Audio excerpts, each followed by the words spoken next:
Hi, this is Saintjerome of Crypto Experiences, bringing you yet another crypto experience. And the experience we're going to have today is it is 1 year anniversary since El Salvador made Bitcoin legal tender in the country of El Salvador, along with the American dollar. It was presented to the world by Presidente or President Nayib Bukule on this date. Now, how has the country fared in the last year since it became legal tender? If you recall in our previous podcast, I went into the Chivo wallet, which became the national wallet, and I'm hearing that adoption is of the wallet is over 2 million. Adoption of Bitcoin in the country is getting near 70%. It didn't go smoothly at first. Not everybody wanted to change, and they just couldn't understand this digital currency, which goes on in a lot of other countries besides El Salvador. So, and it's had its ups and downs, but in my opinion, and this is only my opinion, and I'm not a financial advisor of any kind, but I believe the first year it had a pretty good run. So here is El Salvador. It's nestled in Central America, being bordered by Guatemala, Honduras, and Nicaragua. It's a country of a little bit over 6 million people, the capital being San Salvador. It's getting quite a notice now for its tourist traffic. I read in an article that I believe they had over 551,000 tourist increase in, I think it was about a 3-month period. Don't hold me to that, but that's quite amazing. And they're really trying to push the Bitcoin as ease of travel. Now, as we were talking before, I took a little change of screens here. It's been up and down in the country on Bitcoin, but I'd say mostly up. I went to a Bitcoin ATM tracker, and I tracked probably 40 some ATMs that were Chivo ATMs in El Salvador, and they may have some more. I'm not aware of that. So being such a small country, that's actually, people have pretty good access to an ATM. So if they sell something and they don't want to keep it and they accept a Bitcoin, well, they can change it to American dollars if they wish, and they can use American dollars and back and forth. We talked in an earlier podcast where a lot of citizens of El Salvador found it very handy because now, since at the time this started, 70% of the country was unbanked. So you may have a vendor like on the beach in El Sonte, the Bitcoin beach, and they need to pay a bill. Before they would have to jump on a bus, go about an hour to a bank in another town, wait about an hour before they could pay, and then come back and then wait, in a sense, waste 3 hours of time. Well, now with an app on their phone, they can pay that bill, bam, and it's just a matter of a few minutes now using Bitcoin. So that's pretty amazing. They also use, especially like in Bitcoin Beach, which is El Sonte, they have their own app called Bitcoin Beach, and you can move Bitcoin around using that app. I also see that Strike is commonly used in El Salvador. A lot of people take Strike, and in Strike you can send US fiat or send Bitcoin and toggle back and forth between the two. So it's very handy anyway. So that's how the commerce is going. Well, as I read today, Nayib Bukule was elected president in 2019.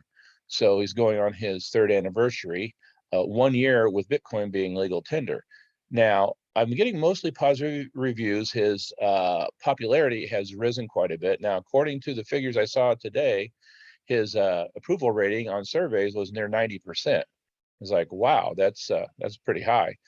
He's also had, he's been cleaning up the gangs in El Salvador, and they went a whole week without any murders in El Salvador I guess any murders at all, which was something that has been happening in the country. Back in the former presidents, they may be having 30 murders a day. So that's getting cleaned up. And some people call him a dictator because he comes down kind of heavy-handed on things.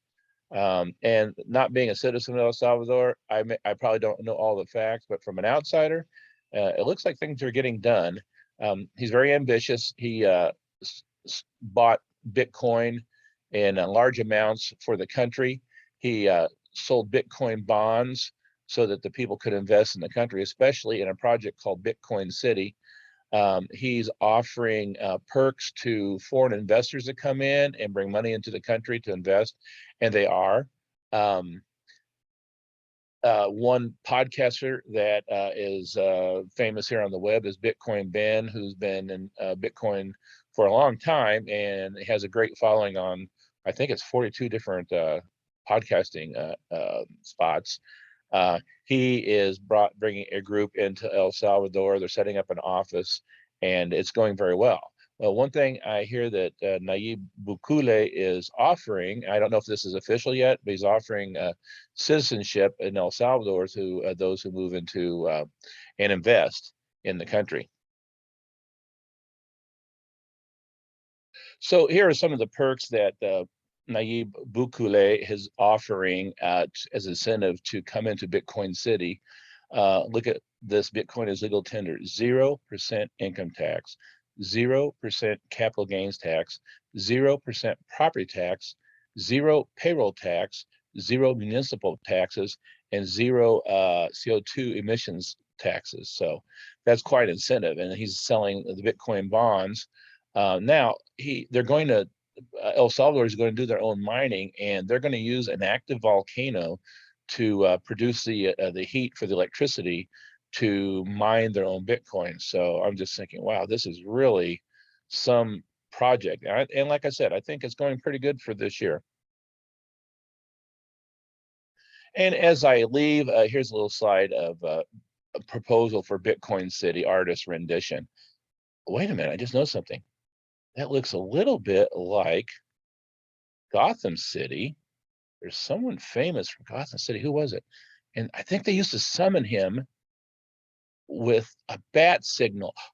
Oh, I'm seeing a connection I didn't see before. Can you believe what I'm seeing here, everybody? I think Bukele might be Batman. Gotham City, Bitcoin City, and someone put this out there, this little meme of him as Batman. So anyway, a little tongue-in-cheek there, but I'm going to end this here in just pretty soon. But I just wanted to, since it was actually the anniversary day, Athena is another one of the ATMs. So they've got quite a few in El Salvador, so you can convert your cash here and there, and then again using the Strike app and Bitcoin Beach app, El Chivo wallet. There's a lot of different possibilities of things you can do. So where else could you where else, sorry about stuttering, where else could you keep your Bitcoin? Well, I'm going to do a plug for the Ballet Wallet. You can store your Bitcoin there too. It's cold storage, and you can keep it offline, and it's really safe when it's offline. The outside sticker that you see, the outside sticker is your public key, and the private key is underneath that outside sticker. You peel it up, and there's another QR code underneath, but you also have to scratch off the wallet a passphrase and use your Ballet app on your phone to send it.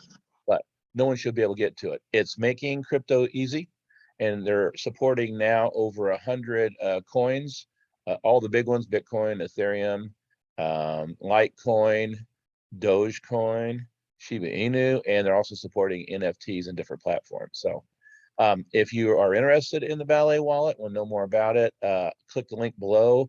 I'm a Ballet ambassador, and I'd appreciate that. Also, I'd appreciate a thumbs up and a subscribe. My subscribers are growing, and I'm very thankful for you, all of you too.